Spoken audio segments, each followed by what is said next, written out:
इसलिए करवा चौथ के उद्यापन में लिखा है, करवा चौथ के उद्यापन में लिखा है, आप लोग करते होगे ना करवा चौथ का व्रत, उसका जब उद्यापन होता है तो एक थाली में 13 जगह पर 4-4 पूड़ी रखी जाती है। आप लोगों को तो मालूम होगा, आप लोगों ने करा होगा करवा चौथ का उद्यापन। एक थाली में 13 जगह पर पूड़ी और सीरा, सीरा मतलब हलवा रखा जाता है। और रखने के बाद में उसके ऊपर एक पत्तल रखकर उस पर सुहाग का वस्त्र, साड़ी, 5 वस्त्र, सुहाग सामग्री सब उस पर रखी जाती है। और रखने के बाद में हाथ में कंकु, चावल, हल्दी लेकर, संकल्प लेकर उस थाली पर से घुमाया जाता है। कामना करी जाती है, हे चौथ माता, हे करवा चौथ, हे चतुर्थी माँ, मेरे जीवन में मैंने आपका व्रत करा है, मेरे इस व्रत को स्वीकार करना, मेरा सौभाग्य का, मेरा मांग का सिंदूर, मेरी भाल की बिंदी, मेरे हाथ का चूड़ा, मेरी पाँव की बिछोड़ी, इसको अमर करना माँ। और जो ये वस्त्र मैं दे रही हूं, इस वस्त्र को मैं जो प्रदान कर रही हूं चौथ माता, इसको स्वीकार कर कर मेरी भी चुनड़ी को लाल बनाए रखना। तब उस साड़ी को, उस वस्तु को, उस सामग्री को उठाकर घर की वृद्ध सास को, जो घर में सासू होती है, उसको दिया जाता। सास नहीं हो तो किसी सौभाग्यवती नारी को दिया जाता। उसके बाद में आप फिर ब्राह्मणों का भोजन कराओ, बड़े प्रेम से बुलाओ और ब्राह्मण ब्राह्मणी का भोजन कराओ। अब आज के जमाने में जो करवा चौथ का उद्यापन होता है, उसमें जब समाज की माताएं उद्यापन करती है तो केवल स्त्री स्त्री को भोजन करा देती है, पुरुष को नहीं कराती। पर करवा चौथ के उद्यापन में लिखा है कि ब्राह्मण का भोजन होना चाहिए, उसके साथ सौभाग्यवती नारी आए, उसकी पत्नी। पर अपन ने तो सोचा कि चौथ माता का उद्यापन है तो केवल स्त्री स्त्री को खिला दो, उद्यापन का पूर्ण फल मिल जाएगा। नहीं, उसका सुख नहीं, उसका आनंद नहीं।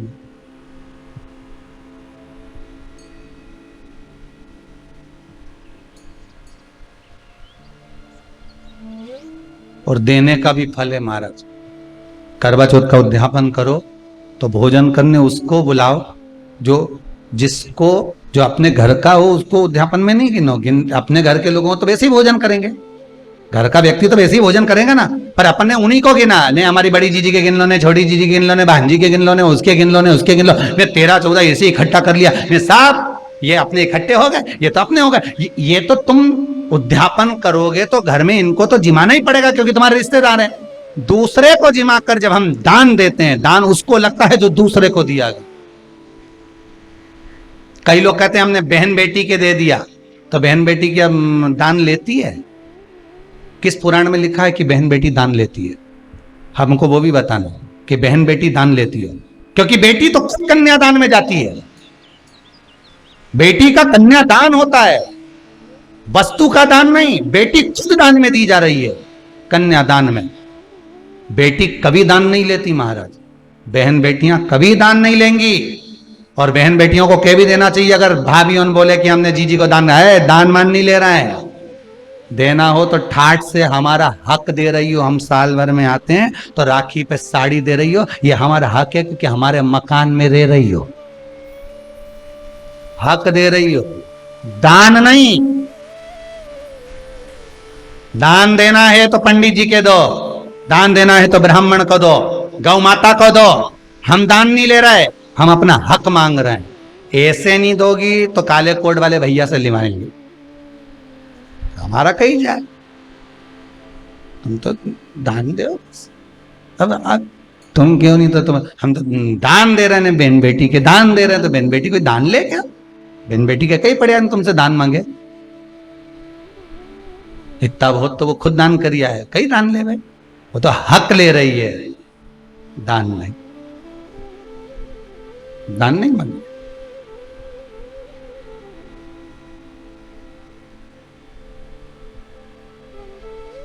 अब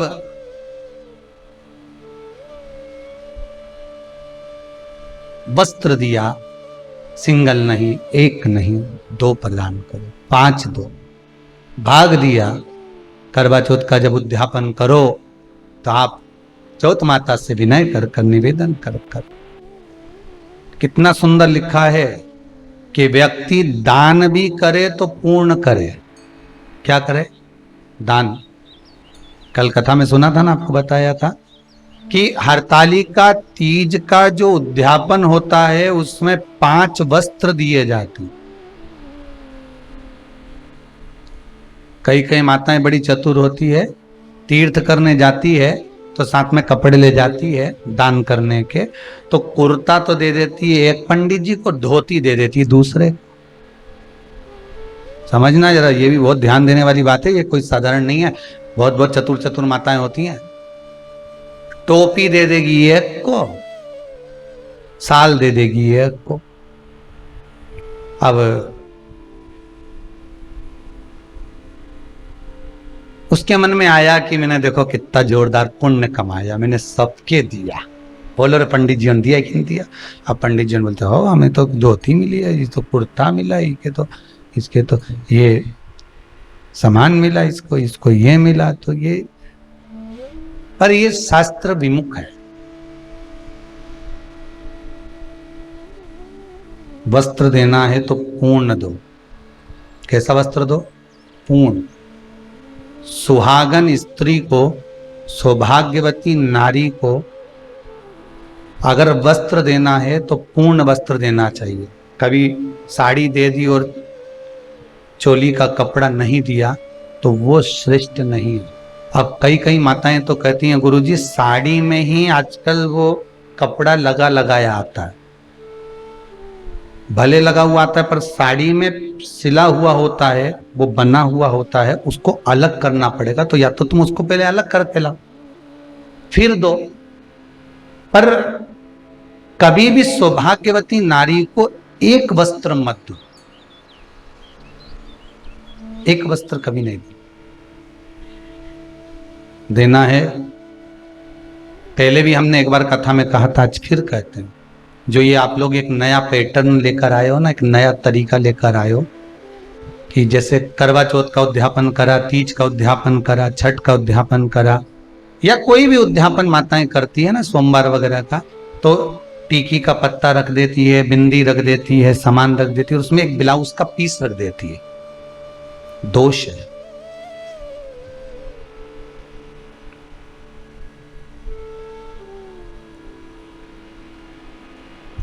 फिर माताएं कहती है कि हमको दुख क्यों झेलना पड़ रहा है, हमको ये कष्ट क्यों आया, हमने तो उद्यापन अच्छे से करा, हमने तो ये उद्यापन बहुत अच्छा करा था, फिर भगवान ने हमारे साथ ऐसा क्यों किया, किस लिए किया? उसका दोषी परमात्मा नहीं है, उसके दोषी आप हो। आपको अगर वस्त्र देना था तो वस्त्र पूर्ण 2 देना था। एक अकेला वस्त्र तो जब जीव के प्राण छूटते हैं तभी जाता।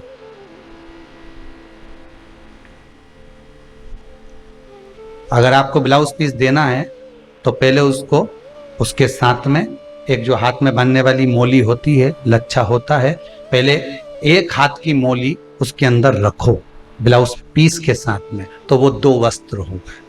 फिर एक नहीं कहलाएगा, फिर वो 2 हो गए। पर माताएं पॉलीथीन में जब पैक करती है ना, पॉलीथीन में जमा लेती है, उसमें टीकी का पत्ता रख लेगी, वो लगाने की रख लेगी, कुंकू रख लेगी, सब कुछ रख लेगी, पर वस्त्र एक रखेगी। उसमें मोली नहीं रखती है, वो कलेवा नहीं रखती, उसमें नाड़ा नहीं रखती, उसमें वो शुभ सूचक नहीं माना। सौभाग्यवती स्त्री को अगर आप भोजन कराकर वस्त्र का दान कर रहे हो तो एक वस्त्र कभी सौभाग्यवती को नहीं जाता। वस्त्र जाते हैं तो 2-2, 5-2 ऐसे वस्त्र बढ़ते हैं महाराज। लहंगा है, वस्त्र आदि के, रुमाल आदि के, ऐसे 5 वस्त्र करे जाते हैं।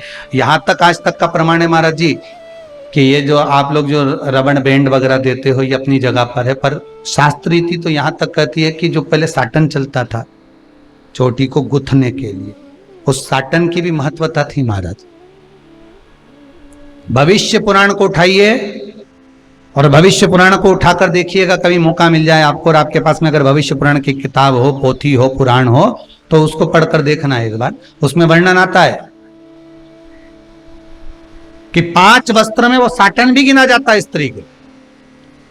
कारण क्या था? तो कहते हैं जो साटन का दान देते थे, रिबिन उसको कहते, साटन का रिबिन बोलते हैं उसको, तो उसका जब दान देते थे तो जो परिवार टूट रहा होता था, जिसके परिवार में सास बहू देवरानी जेठानी की लड़ाई होती थी, परिवार टूट रहा है, विभाजन की ओर चले जाता है, तो साटन का दान करने से परिवार जुड़ जाता था, इसलिए साटन दिया जाता था। अब आज के समय में तो कौन दे, फैशन है महाराज, थोड़ा वीआईपी चीज दो, तो भगवान भी क्या वीआईपी में जा, भगवान भी कर दे वीआईपी, चलो चल।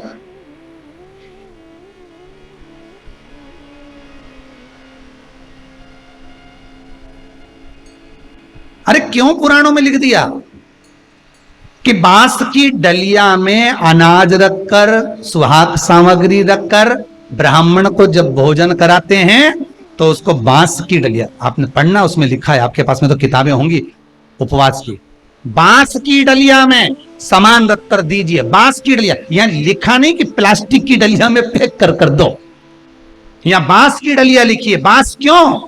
क्योंकि बांस शुभ कार्य का सूचक होता है। जब विवाह होता है तो बांस का मंडप लगता है, शुभ कार्य का सूचक होता है। बांस वंश की वृद्धि करता है। उद्यापन करने वाली नारी बांस की टोकरी में, बांस की पिटारी में सामान रखकर जब सौभाग्य का देती है, तो जैसे बांस की टोकरी एक दूसरे से गुथी होती है महाराज, और उस बांस के छोटे छोटे से रर्रे निकले होते हैं, हल्के से ले तो चुभ जाते हैं, उसी तरह जो दूसरी बांधाएं आती है बांस की टोकरी, उसको दूर भगाकर अखंड सौभाग्य प्रदान करती है, इसलिए बांस की पिटारी लिखी गई है।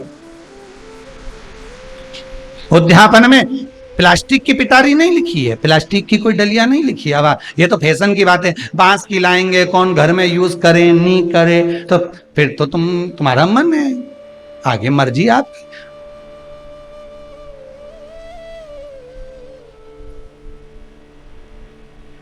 अब यूज करे कि नहीं करे, तो एक काम करो ना, शंकर भगवान के दूध चढ़ाएंगे, भगवान यूज करे कि नहीं करे, तो रबड़ी बना के चढ़ा दो यार, तो तुम्हारे ऊपर है।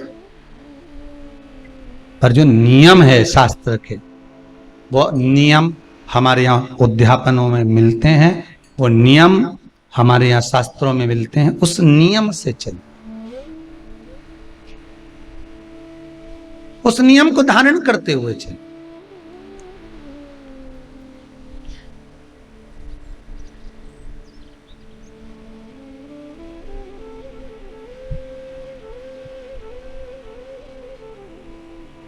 और उस नियम को जब धारण करते हुए चलोगे तो जीवन का एक सुख प्राप्त होगा, जीवन का एक आनंद प्राप्त होगा। आप आए नहीं, सुबह हो गई, मेरी पूजा की थाली धरी की धरी दे। दुख आने का एक कारण है अपना पूर्व का किया गया कर्म, और दूसरा कारण है अपने द्वारा किया हुआ बेकार कर्म। हो सकता है कभी कभी हम पूजन अर्चना सेवा आदिक आदिक में भी हम कर्म बेकार कर जाते, हम नहीं समझ पाते, छोटी छोटी गलतियां बहुत हो जाती हैं साहब, उन गलतियों को हम सुधार नहीं पाते, उन गलतियों को हम सुधार नहीं पाते। वस्त्र का दान देना है, आप किसी को, ब्राह्मण 4 बेटे हैं तो आप बन सके तो पूर्ण 5 वस्त्र जो लिखे हैं वैसा दीजिए, नहीं बन सकता तो 2 वस्त्र दीजिए, भले कुर्ता पजामा दो, धोती कुर्ता दो, चाहे उसके साथ में एक रुमाल रख दो, पर वस्त्र 2 होना चाहिए, चाहे पुरुष को दो चाहे स्त्री को दो, और उद्यापन में दो तो 5 दो। कितने देना है? 5 वस्त्र का दान। कन्यादान में हमारे मौसा जी स्टील की टंकी दे रहे हैं। बर्तन कितना हुआ? जम के बोलिए जरा। 1 स्टील की टंकी दे रहे हैं। अब कन्यादान कराने वाले पंडित जी से उस कन्यादान का महत्व पूछिए कि कन्यादान करते समय 5 वस्त्र का, 5 बर्तन का, 5 वस्तुओं का प्रमाण वर्णित है।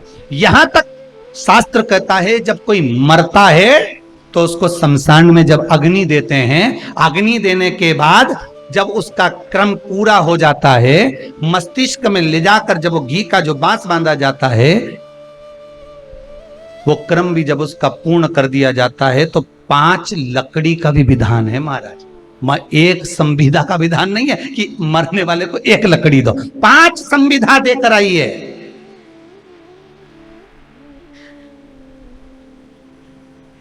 अब आज के जमाने में तो लोग मुर्दे को जलाने जाते हैं, अंतिम संस्कार करने जाते हैं तो 1 आध लकड़ी का टुकड़ा उठा के, 1 कंडे का टुकड़ा उठा के पटक कर जाते हैं। दोष है उसका, या तो 2 मती और देना है तो 5 दो, देना है तो 5 दो।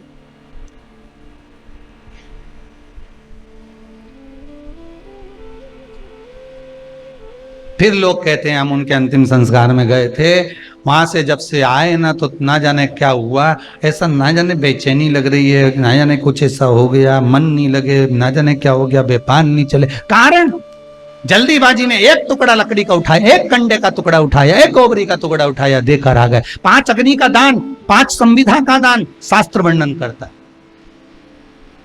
पर नहीं देता। अब कितना कितना हरतालिका तीज की कथा में लिखा साहब कि 5 वस्त्र का दान दो, उसके बाद भी बामन को भोजन कराया तो उनमें भी उन्हें धोती इनके दे दी, ने कुर्ता उनके दे दिया, ने छाता उनके दे दिया, ने टार्च इनके दे दी, सबके। और भी इतनी चतुर चतुर माताएं होती हैं, इतनी चतुर कि उद्यापन में भी थोड़ा ना थोड़ा कपट कर जाती। थोड़ा बुरा तो लगेगा भाई आपको, पर व्रत कथा चल रही है, तुम सुधरो तो ठीक और सिद्धरो तो ठीक, मर्जी तुम्हारी। व्रत शिव महापुराण की कथा चल रही है, कथा का 6ठा दिवस है। ध्यान रखना, कई माताएं इतनी चतुर होती है कि बाकी की सौभाग्यवती नारियों को तो 1-1 ब्लाउज का पीस दे देती है और बाकी का पूरा कपड़ा अपनी बहन बेटी के एक जैसा बढ़िया बना बुनू के एक जैसा उसको दे देती। हम मना नहीं करेंगे, बहन बेटी है तुम्हारी, हम मना नहीं करेंगे, दे उसको। पर जब उद्यापन का लोटा, कलश, डब्बा एक जैसा अगर सुहागवती माताओं को दिया है, एक जाजम पर दिया है, तो उसको भी वैसा ही देना। फिर जब वो विदा हो तब भले दे देना, पर जाजम पर एक।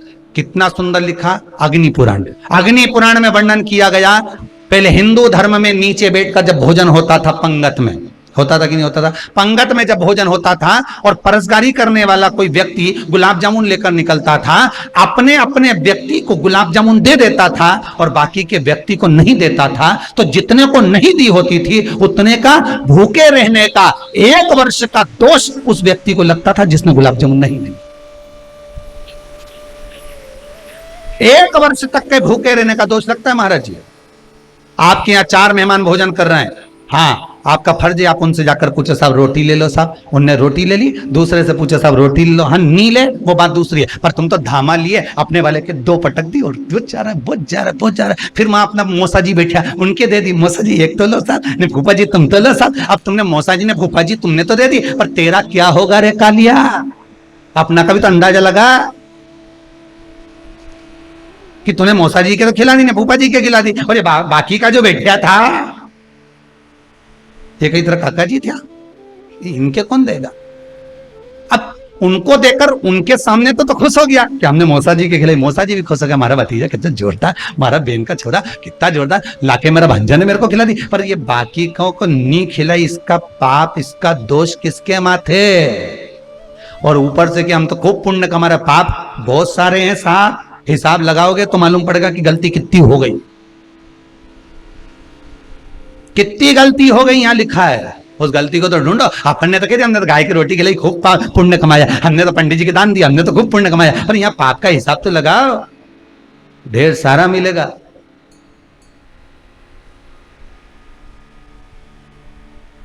देव वस्त्र का दान, देव तुम्हारी मर्जी पड़े वो दान देव। और एक बात करवा चौथ की कथा से एक सीख हमेशा मिली है, और वो सीख आप भी अपनी जिंदगी में जरूर उतारना। करवा चौथ की कथा में आता है भाई बहन को भोजन कराने के लिए बुलाते हैं, पढ़िए ना कथा। उस दिन भाभीियों का भी करवा चौथ का व्रत है, सेठानी का भी करवा चौथ का व्रत है, और बेटी का भी करवा चौथ का व्रत।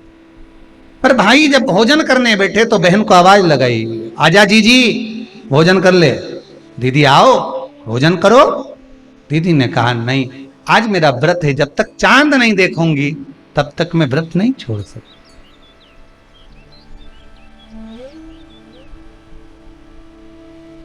चंद्रमा देख लूंगी, अर्घ दे दूंगी, पूजन कर लूंगी, तब मैं व्रत छोड़कर फिर भोजन कर लूंगी।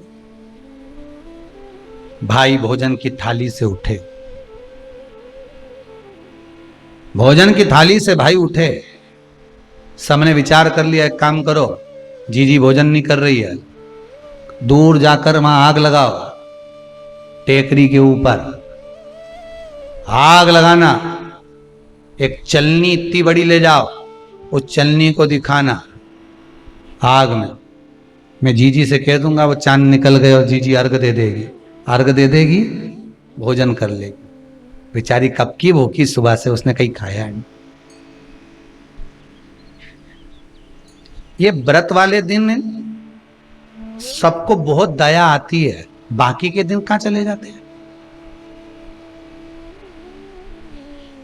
थोड़ी कथा तो थोड़ी तुमको लगेगी कि सीवर वाला महाराज बहुत आड़ी टेढ़ी बात है, अब लगे तो लग जाए, अपने कहीं चिंता नहीं। पर कथा जिस तरह से बांचते हैं उसी तरह से बांचेंगे। तुम्हें अच्छी लगे तो सुनो, नहीं तो रिमोट हाथ में धरा दादा पलटी दो, कहीं का दूसरा महाराज आ रहा वो के सुन लो, उसमें कहीं टेंशन नहीं, अपने रत्ती भर भी हो, हाथ में रिमोट धरा है, वहीं की वहीं पलट दो जरा जरा। जिस दिन तुम्हारा व्रत होगा उस दिन पति के विचारन की इतना दया आए, तेरा व्रत है, ले कुछ खा ले। क्यों कर रही है? कौन ने कहा तेरे को गुरुवार का व्रत करने का? कौन ने कहा तेरे को सोमवार का व्रत करने का? कौन ने कहा तेरे को ये करने का? वो व्रत करे, ये तो व्रत करे ने भेरू का पारा चढ़े। ये समझ में गया। कौन किया तेरे को व्रत कर? कौन बोला? अब ले, एक टाइम तो भोजन कर ले। अब कितनी दया आ रही के, और यूं रोज दुकान पे अकेला कचौड़ी खा के आ जाए तब नहीं बोले कि ले जाऊं, तब फोन लगा के बोल देता है, दुकान के कचौड़ी आई है ना मक्का की भुट्टा की, जोरदार बनी है, ले आऊं कि अभी आऊं मैं गाड़ी लेके। एक बार फोन नहीं लगाया कि एक बार लगा दे, अकेले ही निपटाया आया। ठेला पे जाके मीन क्या बोले, चाउमीन खाई गया, सब खा गया। पर और जिस दिन व्रत रहनी है उस दिन तो खूब दया है, खूब दया। जैसे बेचारी अब भी जी रही है, इके पूरा खिला पिला के भेजो, इतनी दया है।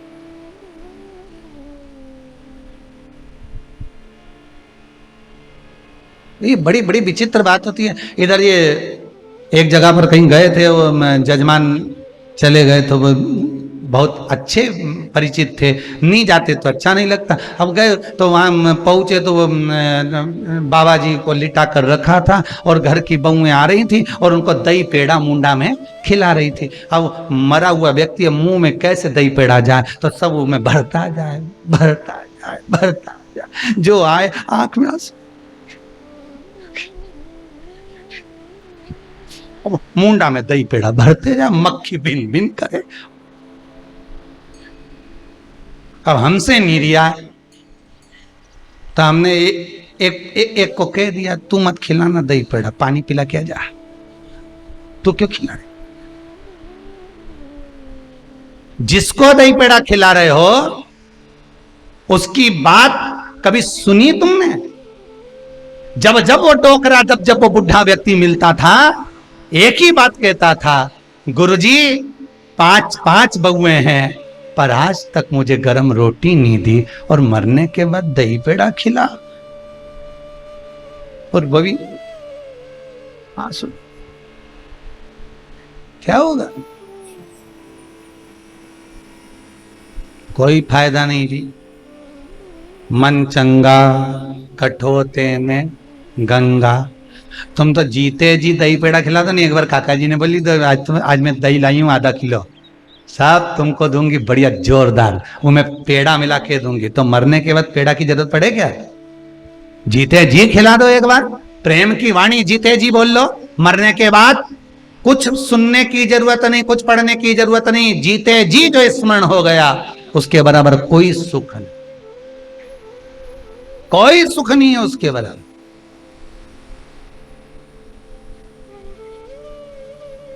अब दया आ रही है भाइयों को। करवा चौथ की कथा बहुत ज्ञान की कथा है। कभी माताएं तो आप लोग तो पढ़ती होगी, वो चलनी में मुंडा देखने से पहले तो पढ़ी जाए, उसके बाद मुंडा देखा जाए, उसके बाद मुंह देखे चलनी में, ने तिलक करे ने फिर आरती उतारे। ये तो सब बात का छत के ऊपर का सारा प्रोसेस बात का, पर नीचे तो जब तुम पूजन करो तो उस समय पे किताब पढ़ने पड़े। और उसमें लिखा ने भाई उनके दया आ गई, दया आई तो बहन के खाना खिलाने के लिए ने चलनी में वो आग जलाकर दिखा दी। तो इतने में बहन ने अर्घ दिया, अर्घ दिया तो भाभी उन खड़ी थी, हाथ जोड़कर कहा जी जी तुम्हारे भाइयों ने तुम्हारे लिए वहां आग लगाई है और चलनी में मुख दिखा रहे हैं, मत अर्घ दो, ये झूठा है अर्घ, तुम ये चांद नहीं है भाभी। जी जी मानो तो ननन को समझाया। अब प्रेम इतना ज्यादा था भाई बहन का, सुनी नहीं। कभी कभी भाभियां ननन को समझाती हैं, क्यों लड़ लड़ कर वापिस आ जाती हो। तो नंदों को लगता है हमारी भाभी तो हमारा पक्ष ही नहीं ले रही, पक्ष नहीं ले रही, तुम्हारे को जोड़ना चाहती है भाभी, इसलिए करे जी जी जरा जरा सी बात में दौड़ दौड़ के मायके मत आया करो। भाभियों को ननन बुरी नहीं लगती, पर कभी कभी जब वो बोलती है तो तुम्हारा घर जोड़ने की बात करती है, तोड़ने की नहीं। पर हमको लगता है कि भाभी तो हमसे जलती है, हमको तो कह रही कि वहीं पड़े रहो, भरे जूता खाओ कुछ भी करो पड़े रहो। पर शास्त्र भी तो कह रहा है कि किस्मत में अगर सुख लिखा है तो सुख मिलेगा और किस्मत में दुख लिखा है तो दुख मिलेगा। थोड़ा थोड़ा सा एडजस्टमेंट करना पड़ेगा। बार बार मायके वालों को अपने बीच में मत लाओ। हाँ राखी पे जाओ तो पूरी सुना के आ जाओ, मना नहीं है, पर जरा जरा सी बात में बस रसोई घर में काम करती जाए। क्या कर रही छोरी? मटका भर। तो तू क्यों भरे? थारी देवरानी कहीं चल रही है, वह कहीं करे ऊके के नहीं मटका भरे। मम्मी काय की किस्मत, वो तो उठ के ही नहीं आई नीचे तक उठा। तो तू भी काय को जाए, छोरा के चिमटी खोल ले जा कमरा में जा, तू भी काय को जा। और ऐसी जोरदार जोरदार पट्टी पड़ा है जिसका वर्णन नहीं, इतना जोरदार घर था साहब। और मंथरा की अम्मा ने सब तोड़ दिया, पूरा की पट्टी पड़ाई सब। अब कथा कर रही है, भाभियों समझा रही है ननन को। करवा चौथ की कथा में लिखा है, आप लोग कहोगे कि सिवर वाला महाराज कहां से बोल रहा है, तो करवा चौथ की कथा में से पढ़ लेना। भाभी ने समझाया मत करो पूजन, ये गलत है, नहीं मानी। तुम तो हमारा अहित चाहती हो, कर दिया पूजन, अर्घ भी दे दिया, जाके भोजन कर लिया, सब तरह से गणेश जी का अपमान हो गया, बर्बाद कर दिया भगवान। रोने लगी, बिलखने लगी। पूछा, अब मां के गले लगकर रो रही थी सेठानी के मां बर्बाद हो गई, सब कुछ नष्ट हो। मां की आंख में आंसू थे। गलती क्या हुई है कुछ मालूम है? मुझे लगता है कि पिछले वर्ष जो करवा चौथ पर पूजन करी थी तो भाइयों ने आग जला दी थी, ये भाभियों ने कहा था। तो सास बोली तेरी भाभियों ने तुझे पहले नहीं बताया? नहीं मां, मैं अर्घ दे रही थी तभी भाभियों ने कह दिया था कि यह चांद नहीं, तुम्हारे भाइयों ने तुम्हें भोजन कराने के लिए चलनी में अग्नि दिखाई। तो बेटी गलती तो तेरी है ना, सवेरे से लेकर शाम तक जब भूखी रही, 8 बजे तक भूखी रही, 9 बजे तक भूखी रही, ने टोरा टोरी ने छोरा छोरी के बार बार छत पे भेज रही, देख के तो आया कि नहीं आया, देख के तो आया कि नहीं आया।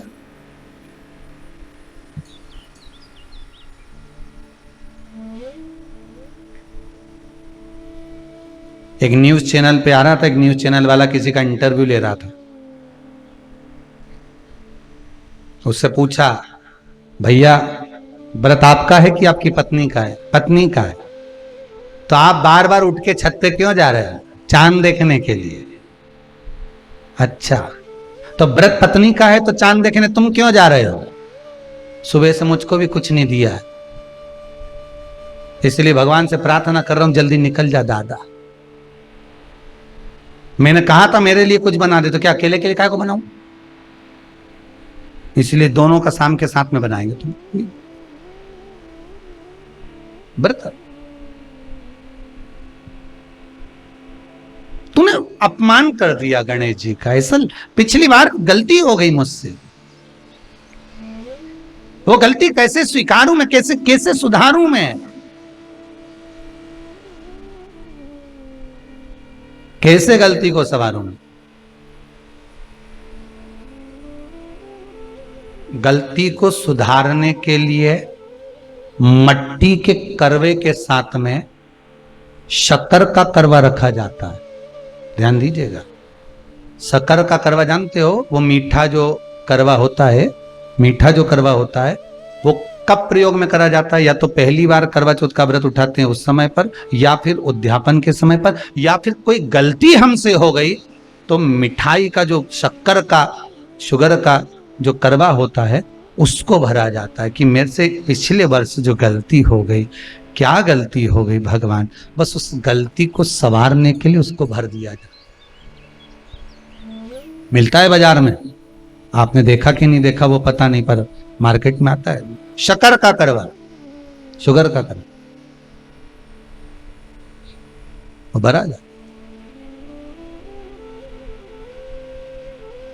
गलती भाइयों ने भी कर दी। कभी कभी हमारी सहानुभूति, कभी कभी हम दूसरे को समझाने के चक्कर में अपना तत्व दिखाने के लिए गलती कर जाते हैं। अपना तत्व दिखाने, 16 सोमवार का उद्यापन कब होता है? प्रदोष काल में, शाम के समय। हम पूजन करने कब बैठ जाते हैं? दोपहर में 12 बजे, 1 बजे। हरतालिका तीज की पूजन का पहली पूजन कब होती है? प्रदोष काल में। प्रदोष की बात करते रहो। कई लोग पूजन कर लेते दोपहर में 2 बजे। चाय पीना पड़ेगी, भूख लग रही है, कुछ खा लूंगी, मना नहीं, पर समय का भी तो भान करो। दुकान खुलने का भी एक समय होता है 8 बजे, दुकान बंद करने का समय होता है 10 बजे, कथा का समय होता है 2 बजे से 5 बजे तक। सबका एक समय होता है कि इतनी बजे से इतनी बजे तक रहेगा। उसी तरह हर पूजन का विधान है, समय है।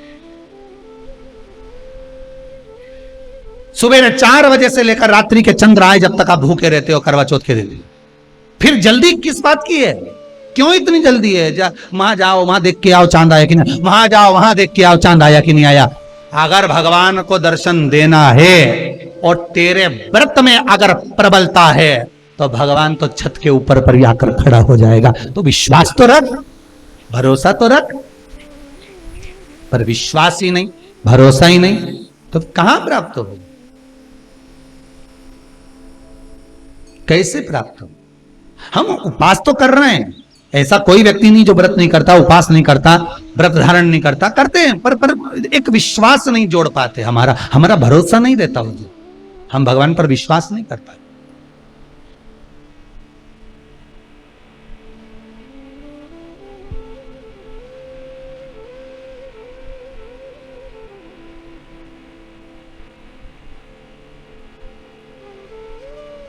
शिव है, सम्मुख में है, श्वासों में है, धड़कनों में है, हर जगह पर वही है।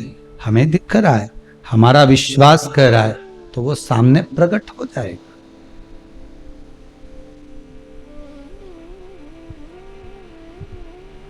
वो सामने आ जाए। करुणा सागर शिव की कथा करे, व्रत करो, खूब करो, पर उस व्रत में समर्पण का भाव रखो और उस व्रत को अपने जीवन में उस तरह से करो कि भगवान को प्राप्त करना, भगवान को पाना है। तारकासुर जिसने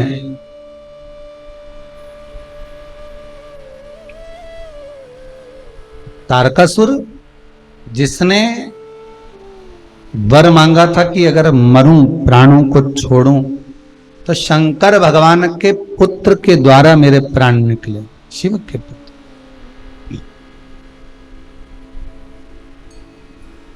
ये भी तो एक व्रत ही है,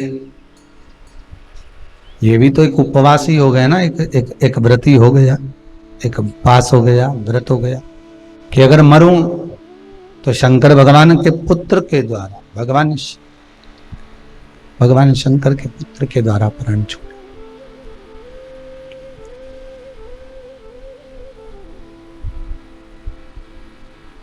संकल्प हम लेते हैं, व्रत हम लेते हैं, उपवास हम लेते हैं, संकल्प हम लेते हैं, उपवास हम लेते हैं, व्रत हम लेते हैं, पर पूरा करने वाला कौन होता है? जम के बोलिए जरा, देव अधिदेव महादेव। व्रत अगर पार्वती जी ने लिया है, व्रत अगर पार्वती जी धारण करी है, तो उनके व्रत को पूर्ण करने वाला भी तो शिव ही है।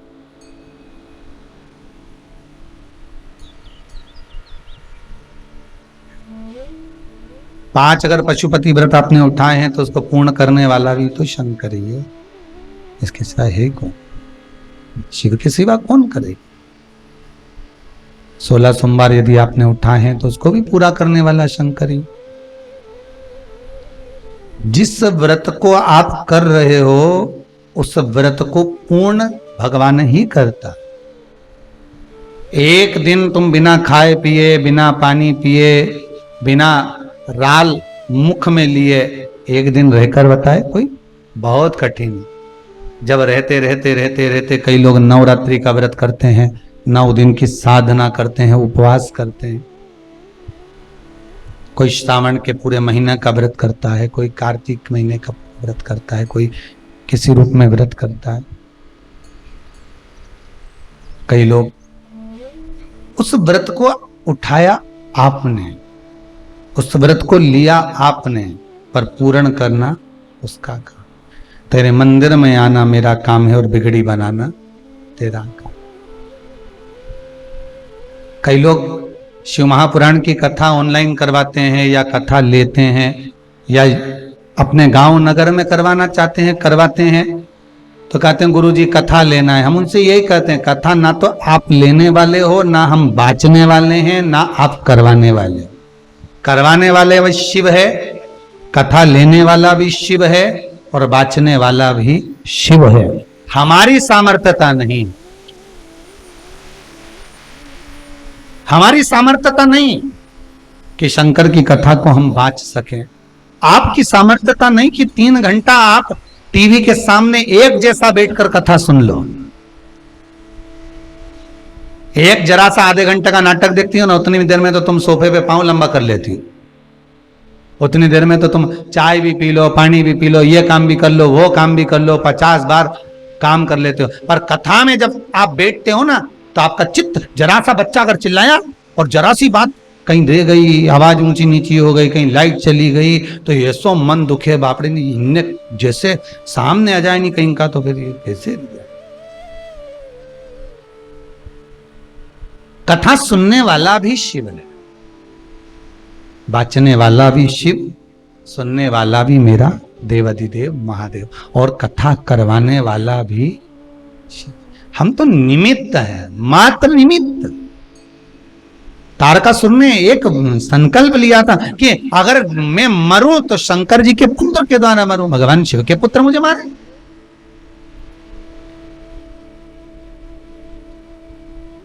अब देखो, भक्त तो संकल्प लेकर बैठ जाता है, पर पूरा शंकर जी को ही करना पड़ता है। अब देवताओं ने सबने जाकर निमंत्रण दिया, भगवान शिव से विनती करी, भोलेनाथ त्रिकालदर्शी कैलाशी अविनाशी, हे प्रभु, हे दयालु, हे दाता। भगवान बोले क्या बात है, क्या हो गया?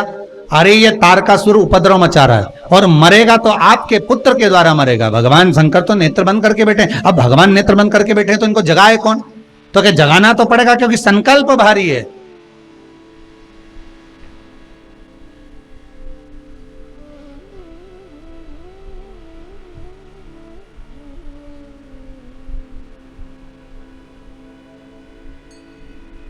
एक पक्षी स्वाति नक्षत्र की बूंद के लिए तरसता है तो भगवान स्वाति नक्षत्र में भी बूंद गिरा देता है।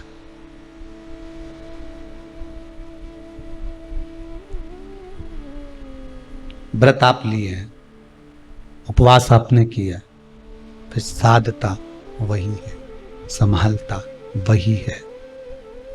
वो संभाल रहा है, वो साध रहा है। अब सौंप दिया इस जीवन का सब भार तुम्हारे हाथों में, हे हार तुम्हारे हाथों में और जीत तुम्हारे हाथों में।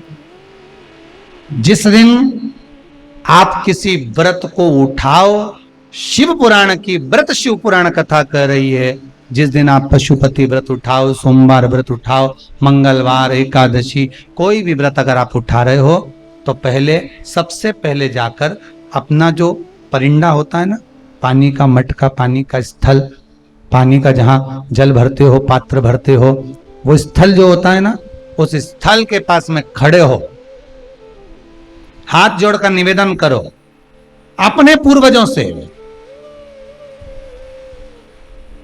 कि मान लो अगर मेरे व्रत में कोई त्रुटि होती है, मेरे व्रत में अगर कोई गलती होती है, तो हे देवाधिदेव महादेव, हे मेरे घर के पूर्वज पितर, जितने मेरे कुल देवी कुल देवता आहूत वासुक जो भी हैं, आप उस व्रत को संभाल लेना, मेरी गलती को आप सुधार देना। उनके पास जाकर क्यों कहना चाहिए? क्योंकि वो हमारे बुजुर्ग हैं, बड़े हैं, हम उनसे छोटे हैं,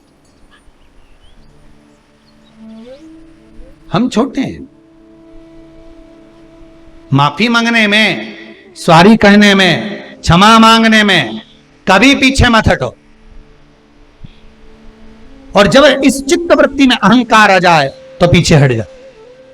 जब इस चित्त वृत्ति में अभिमान आ जाए, गर्व के शब्द आ जाए, अहंकार के शब्द आ जाए कि मैं कर रहा हूं, मैं करा रहा हूं, मैं कर रहा हूं, मैं का जब संबोधन आ जाए तो पीछे हट जाए।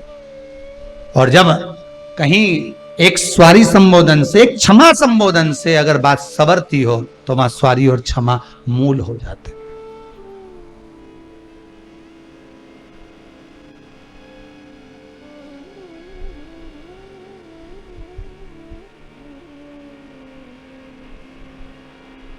आज शिव पुराण की कथा कर रही है। तारकासुर ने जो नियम लिया उसके लिए देवता सारे हिल गए, शंकर भगवान को जगा दिया, जगाया, उनका तेज पुंज ले जाए सो गंगा जी को। गंगा जी पुत्र उत्पन्न हुए षडानंद कार्तिक, जिनके 6 मुख थे, हुए 6 पुत्र ही थे, पर गंगा मैया के तेज बल से कार्तिकाओं ने उनको एक कर दिया था, इसलिए उनका नाम कार्तिकेय हो गया था। उनका नाम कार्तिकेय संबोधन हो गया, नाम कार्तिकेय पड़ गया। तारकासुर का संहार करने के लिए जब कार्तिकेय गए तो माता जगतजननी जगदम्बा माता पार्वती ने एक संबोधन कार्तिकेय से कहा था कि इसके चित्त वृत्ति में, इसके हृदय में भगवान शंकर बैठे हैं। संकल्प लिया है इसने पुत्र के हाथ मरने का। तो पूछा माता से, माता ये तारकासुर को क्या पड़ी थी कि इसने संकल्प भी लिया तो ऐसा लिया कि शंकर जी के पुत्र के द्वारा मरूं। तो पार्वती जी बोली तू समझता नहीं है कार्तिकेय, ये तारकासुर शिव का भक्त है, भले असुर है, भले राक्षस है, पर शंकर का भगत है। तो शिव का भगत है। तो माता कहती हैं जो जिससे स्नेह रखता है ना, जो जिससे प्रेम रखता है, उसको वो फिर कभी दुखी नहीं देखता। तारकासुर को भी मुझे लगता है भगवान शंकर को देखते होंगे कि भोलेनाथ जी ने सती मैया जब से जलकर भस्म हुई हैं, माता सती जब से जलकर भस्म हो गई हैं, भोलेनाथ जी अकेले रह रहे हैं, तब साधना में रमे हुए हैं, तब साधना में लगे हुए हैं। तो हो सकता है कि तारकासुर को अच्छा नहीं लग रहा होगा, इसलिए तारकासुर ने यह वर रख लिया, यह वर मांग लिया कि मैं मरूं तो शंकर के पुत्र द्वारा मरूं, शिव के पुत्र द्वारा मरूं। अगर मैं मरूं तो शिव के पुत्र। मेरा निवेदन सबसे, शंकर के अगर आप उपासक हो, आप राम के उपासक हो, आप कृष्ण के उपासक हो, आप जगतजननी जगदम्बा के उपासक हो, आप जिस भगवान की भक्ति को अपनी चित्तवृत्ति में धारण करते हो, जिंदगी में कभी उसकी निंदा मत सुनना। पतिव्रता नारी अपने पति की कभी निंदा नहीं सुनती,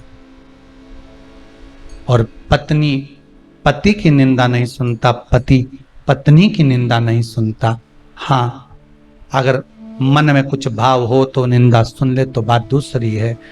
माता पिता की निंदा या माता पिता पुत्र की निंदा कभी नहीं सुनते, कभी नहीं। जहां प्रेम है वहां निंदा का कोई काम नहीं है। जहां प्रेम है वहां निंदा किसी काम की नहीं है। अगर आप शंकर से स्नेह रखते हैं, शंकर से प्रेम रखते हैं, शिव की आराधना करते हैं, और कोई आपसे कह दे हाओ क्या शंकर की कथा सुनते रहना, क्या शिव जी के, शंकर के लिए अगर कोई शब्द कह दे, या तो कानों पर हस्त कमल रख लो, अपना हाथ रख लो, या फिर वहां से चल दो, जवाब दो, नहीं तो जाओ, पर निंदा नहीं सुनो। ना तो शिव पुराण की निंदा सुनो, ना शंकर की निंदा सुनो, ना शंकर के भक्त की निंदा सुनो, ना नंदी की सुनो, ना शिव मंदिर की सुनो। मैं शिव की निंदा, या राम की आप आराधना करते हो तो मैं राम की निंदा नहीं सुन सकती, मैं कृष्ण की निंदा नहीं सुन सकती, मेरे को ये निंदा नहीं सुन। वो ऐसा कर रहा है, करने दो, आग लगे बस्ती में, अपन रहो मस्ती में, क्या किसको रोइए, चादर तान के सोइए। अपने को क्या करना, निंदा करने वाला करेगा, करते रहेगा।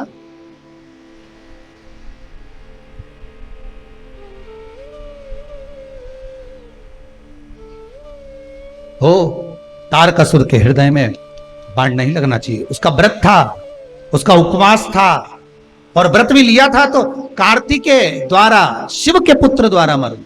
माता चिंता मत करो, जब अगर उसने पिता को अपने हृदय में बिठा कर रखा है, तो कार्तिकेय जी ने जब युद्ध करा, युद्ध में जब बाणों को छोड़ा तो वो हृदय को नहीं लगा, तारकासुर के पूरे संपूर्ण शरीर को लगा, पर हृदय को नहीं लगने दिया। हृदय चित्त में वो बाण नहीं लगा, हृदय चित्त में वो बाण नहीं पहुंचा।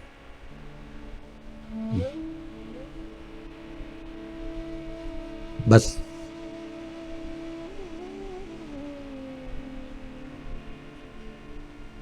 आप जो व्रत करें उस व्रत में पूर्णता तक रुकें। कब तक? पूर्णता तक। जल्दीबाजी में आप सोचें कि मेरे को व्रत का फल मिल जाए, थोड़ा सा व्रत का फल मुझे तुरंत प्राप्त हो जाए, नहीं, पूर्णता तक।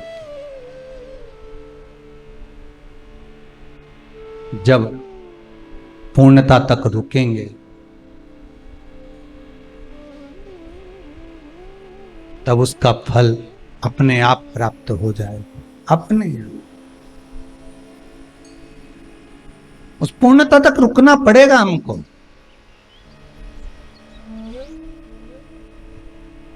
कई माताएं तो बड़ी और चतुर होती है महाराज। हरतालिका तीज का व्रत आता है या करवा चौथ का व्रत आता है तो रात्रि को एक बार 3 बजे उठ के अच्छे से खा पी लेती। बेटियों को उठा देंगी, बहुओं को उठा देंगी, माता उठ जाओ, जल्दी उठो, चाय बना लो, जल्दी से टोस्ट लिया, बिस्कुट लिया, ये लिया, वो लिया, और सब रात्रि के सुबह तो कि मम्मी अभी तो 3 बज रही, 4 बजे ब्रह्म मुहूर्त लग जाएगा, खा लो, खा। और हरतालिका तीज का व्रत सुबह से चालू हुआ, मालूम पड़े करवा चौथ का व्रत सुबह से चालू हुआ, और ये सब रात के 2-2:30 बजे बेचारा पति तो सो ही दिया, और ये सब निपटा निपटूली, और सवेरे उठते से ही आज तुम्हारा मुंडा सुखी रिया। अब पति बोले तो आज व्रत है ना तुम्हारा। अब उसको क्या मालूम कि बेचारा वो तो सो ही रिया था, नहीं 3 बजे तो मिक्सचर सेव सब निपटा गई, पराठे बने के रखे थे वे भी खा गई। सुबह डब्बा देखा कि गाय के रोटी देना है तो एक नहीं मिली, आधी रात के तीनों देवरानी जेठानी सब खा गई सब। और वो के बाद भी कह रही 1-2 और बना के धर देती ना अपन रात के तो अच्छा रहता, तो रात के धर देती तो और वो खा जाती। और कम कराए शिव व्रत करो, हृदय से करना। जितने व्रत करो आप हृदय से करना और दिल से करना, तो मेरा महादेव दिल से देगा भी सरी आपको, बहुत देगा, प्रदान करेगा वो सुख संपदा समृद्धि। ऐसा हिंदू धर्म में कोई व्रत नहीं जिस व्रत का फल जीव को ना मिले। आप जिस व्रत को दिल से करोगे उसका फल तो मिलेगा ही।